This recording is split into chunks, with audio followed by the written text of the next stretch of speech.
বাংলাদেশের গেমিং জগতের আকাশে তখন জোলজোর করছে একটি নাম, আবু তালহা।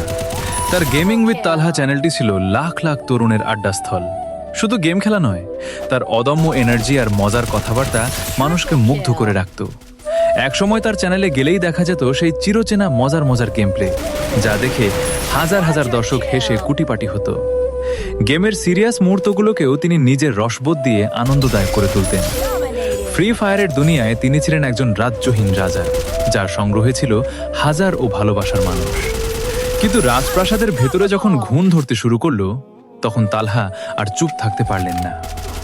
গেমের ভেতরে যখন হ্যাকারদের উপদ্রব মাত্রা ছাড়িয়ে গেল, সাধারণ প্লেয়াররা যখন তাদের অত্যাচারে অতিষ্ঠ, তালহা তখন তাদের প্রতিনিধি হয়ে রুখে দাঁড়ালেন। তিনি শুধু নিজের ভিউ বা সাবস্ক্রাইবার নিয়ে ভাবতেন না, ভাবতেন পুরো গেমিং কমিউনিটির ভবিষ্যৎ নিয়ে।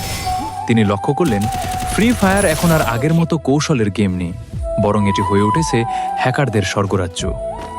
তালহা একে একে ফ্রি ফায়ার কমিউনিটির অনেক বড় বড় ইউটিউবারদের কাছে গেলেন। তিনি সবাইকে অনুরোধ করে বললেন, ভাই চলুন আমরা সবাই মিলে আওয়াজ তুলি, গেমের এই শোচনীয় অবস্থা থেকে একে